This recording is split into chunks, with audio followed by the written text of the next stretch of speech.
Chapter 1. That son of a bitch. This is all his fault. As the gurney slammed through the emergency room doors, Officer Matt Bryson glanced down at the pissed-off woman laid out flat on the wheeled stretcher. He walked double time alongside, trying to keep up. If he didn't, he feared he'd be dragged down the hallway against his will, like a bobber bouncing behind a trolling boat. She squeezed his hand even harder. Matt's fingers had already lost their feeling, and the tips now turned purple. What's wrong with him? Why would he do this to me? If he thought she couldn't possibly tighten her grip on his abused hand anymore, he was dead wrong. Fuck, that hurts, she screamed. Matt didn't dare tell his sister-in-law how much his hand hurt, too. He guaranteed his pain didn't compare to what she was going through. And he also wanted to keep his manhood. Matt, you have to arrest him for doing this to me. She must be in a true delirious state if she thought that would ever happen. As if he'd arrest his own brother, who was also the chief of police. And his boss. Yeah, right. Amanda's face contorted again as they wheeled her down the hall, bypassing the ER check-in. He had already called ahead, and as a law enforcement official, no one blinked an eye on him skipping that step. Amanda, it's already done, and you now have to deal with it. No, I don't. Her hysterical voice pierced his ears, as well as the hospital workers, who winced as he pushed the gurney. You'd think the guy would be used to unreasonable pregnant women. Amanda put a hand to her face and groaned. He will never touch me again. Matt doubted that, but he kept his mouth shut. He wasn't stupid. When they reached the elevators, the guy in the green medical scrubs pushed the up button. Matt silently begged the elevator to hurry. If he does this to me again, if he even touches me again, I will kill him. The hospital employee turned ashen and eyed the Glock holstered on Matt's duty belt with unmistakable concern. Matt frowned and turned his hip away from the crazy woman on the bed, just in case. Where is he? I'll just kill him now. Ow! The ding of the elevator made Matt glance toward the ceiling and mouth a silent, "Thank you." On the way up to the third floor, he reminded her, I think this is also partly your fault, you know. With beaded sweat dotting Amanda's forehead, she shot him a glare. Well, it is. The huge belly that looked like Mount Everest was obvious proof. Do I have to explain the bird and the bees? I'm pretty sure you knew what you were getting into when you slept with your husband. Amanda's growl morphed into a howl of pain as another contraction hit her. The elevator stopped and the doors swooshed open onto the maternity floor. Okay, we're here. Max should be showing up any minute now, he consoled her, trying to pull his hand away. He wasn't successful.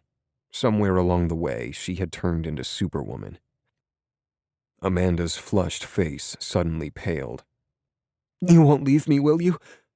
Yes, Matt sighed. Fuck. No, he couldn't desert her, even though he really didn't want any part of the birth of his nephew, or niece. Did they even find out the sex yet? He hadn't asked and really didn't care. Where's Max? She wailed loudly. Matt wished he knew. If Amanda didn't kill her husband, he would. Pigs would fly before he'd step in to help her with the birth. He had his limits. He'd go back to the sandbox first.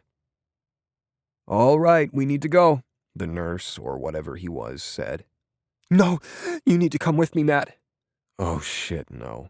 I can't do this alone. Matt glanced down at Amanda's practically purple face and scowled.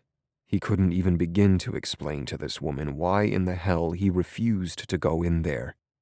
First of all, he didn't want to see his sister-in-law in that position, nor did he want to see that area stretched to the impossible. The image in his head made him shudder. He didn't even know if he'd want to watch the birth of his own kid, though that would never happen since he wasn't having kids. Ever. Plus, he'd seen enough blood and gross shit in his extended stint in the Marines. And he knew what happened in childbirth. He witnessed it while in the Middle East, and not by choice. No thanks. A frazzled Max rushed down the hall with his shirt buttoned crookedly and his belt clearly missing some of the loops. But damn it, the man had arrived. And for that, Matt sighed in relief. I'm here. About time, Matt told him dryly. I had to change out of uniform, he answered before glancing down at his wife. He did a double take. Holy shit, are you okay? Fuck no, you rat bastard! She snarled, finally releasing Matt's hand. I feel like I'm about to be split open and my cooch will never be the same again. I just want to let you know that. This will ruin my tight... Max quickly slapped a hand over his wife's mouth and gave a look of apology to the hospital staff within ear distance. Matt stepped back out of reach, rubbing the circulation back into his fingers. He considered his brother extremely brave to put his hand anywhere near her mouth. At this point, Amanda may bite off a digit. Max's cheeks appeared red. Surprised, Matt didn't think anything could make his brother blush. He turned away to hide his snicker. Most of the people who knew Amanda weren't surprised at anything that came out of her mouth. It should be nothing new to her husband. His brother was on his own now. He could deal with his wife, who appeared as pissed off as a cornered porcupine.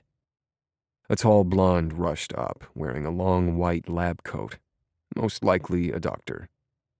Why is she still out here? Get her in the delivery room stat before we have a new Bryson baby in the hallway, she commanded, the staff snapping to attention like she was a master sergeant. Matt backed up a step, cocking an eyebrow at her I'm in charge stance. Shit. The woman was all legs and attitude. Well? She asked without patience. Then, following a flurry of activity, the hallway became empty and quiet. Matt blew out a breath and leaned against the nearest wall. He had a fucking hard-on. Just like that. Fuck.